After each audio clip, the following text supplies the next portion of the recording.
Give me a chance to lead this institution. Nipeni nafasi niongoze taasisi hii kulingana na miongozo tuliyojiwekea, na sio kunihukumu kwa sababu natokea taifa fulani.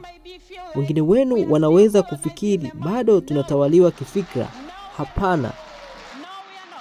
Moja kati ya swali lililoulizwa kwa rais wa Umoja wa Wabunge Duniani, Dr. Tulia Ackson, ambalo Dr. Tulia alilijibu kwa ujasiri na umakini mkubwa ni hili, na nukuu: nataka kuuliza kuhusu safari yako ya Urusi. Ulijisikiaje uliposhikana mikono na gaidi Putin, haramia wa Urusi?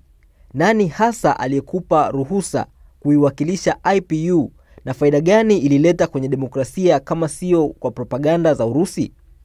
Je, unakubali kuwa safari yako ya Urusi kabla ya kwenda nchi ya wahanga Ukraine ilikuwa ni kosa na unajutia kwa hilo? Mwisho wa kunukuu. Naye Dr. Tulia Ackson katika majibu yake aliweka wazi sababu ambazo zilimfanya kushindwa kuitembelea kwanza Ukraine kabla ya kwenda Urusi. Katika majibu yake pia alisema yafuatayo, na nukuu: nipeni nafasi niongoze taasisi hii kulingana na miongozo tunayoisimamia, na sio kunihukumu kwa sababu natokea taifa fulani. Wengine wenu wanaweza kufikiri bado tunatawaliwa kifikra. Hapana. Kwa hiyo tafadhali tuheshimiane. Nitafanya kadri ya uwezo wangu, na hivyo ndivyo nitakavyofanya.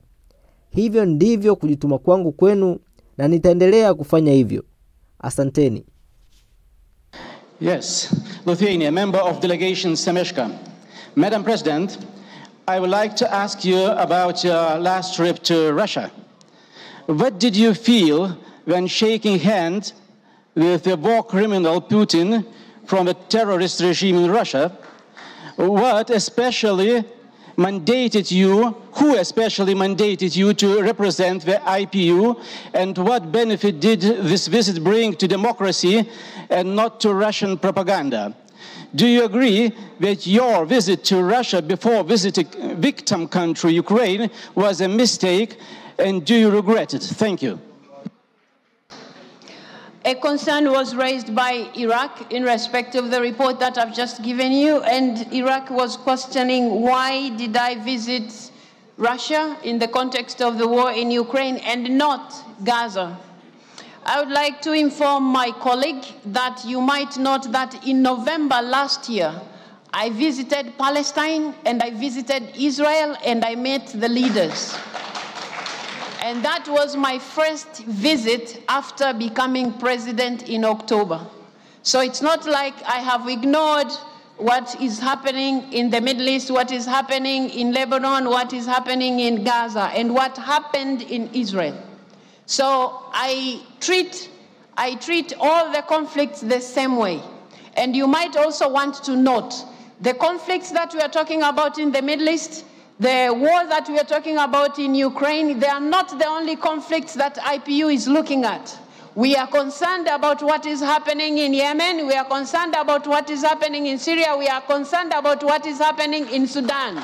We are concerned about what is happening in West Africa. We are concerned about what is happening in DRC. Lithuania asked specific questions. Who mandated you to visit Russia? Why not Ukraine first? The letters were sent out, dear colleagues.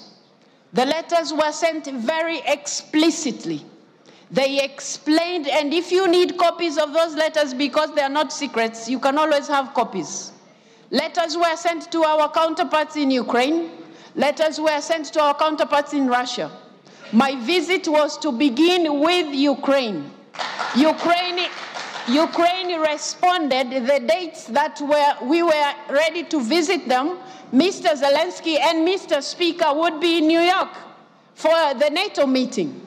Would I have stopped them? No. It would be wise. In any case, I don't have such powers. Now, because the meeting of BRICS was taking place, would I stop going to Russia because Ukraine is not ready to receive me because of time? No.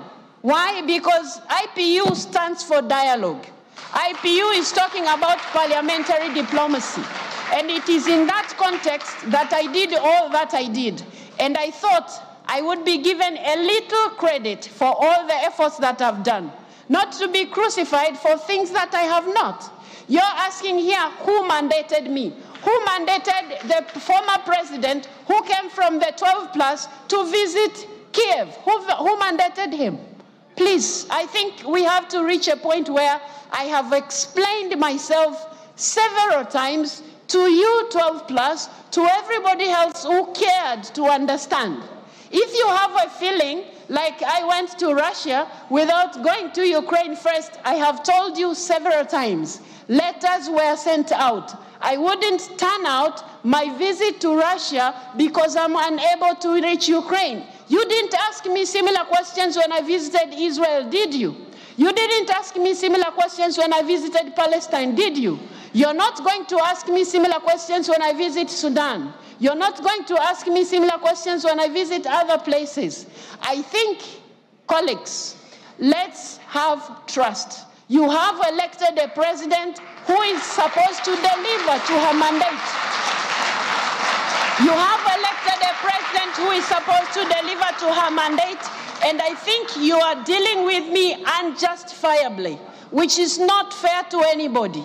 The questions that you have been raising, I have responded them to the best of my knowledge and to the best of my objectivity in all this matter. And you must know, I would not have asked to meet Mr. Putin if it wasn't for Ukraine. My commitment to doing that, and this is not the first place I'm visiting. Why is it that it's looking like I have met this person and therefore the president of IPU has all of a sudden become a monster? Please treat me with dignity the same way I am treating you with dignity.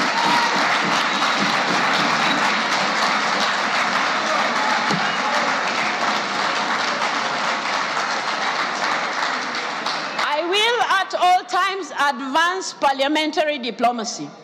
I will at all times give respect to the ideals of IPU, but I request you members to also accept I'm not God, I'm not an angel, I'm only human, I'm doing what is possible within my powers. The president of the task force has just informed you, and I have been repeating myself in this respect. I was requested by the task force to do what I did. What did I do wrong? I was supposed to sit back and tie my hands and say there's nothing we can do as IPU. That will not be doing justice to the women and children of Ukraine who are suffering. That wouldn't be fair to the mandate that you have given me. Give me a chance to lead this institution according to the ideals that we stand for. Not to crucify me just because I come from some country. Some of you maybe feel like we are still colonized in the mind. No. No, we are not. No, we are not.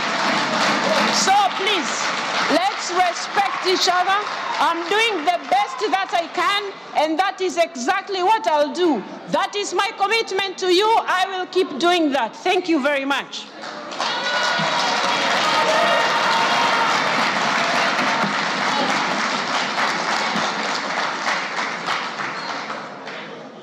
Some issues have been raised here, very specifically wanting me to say, somebody said they want the full record. I did not record the meeting, so I don't have that record. Secondly, the resolutions were they have been shared several times, and I also mentioned them.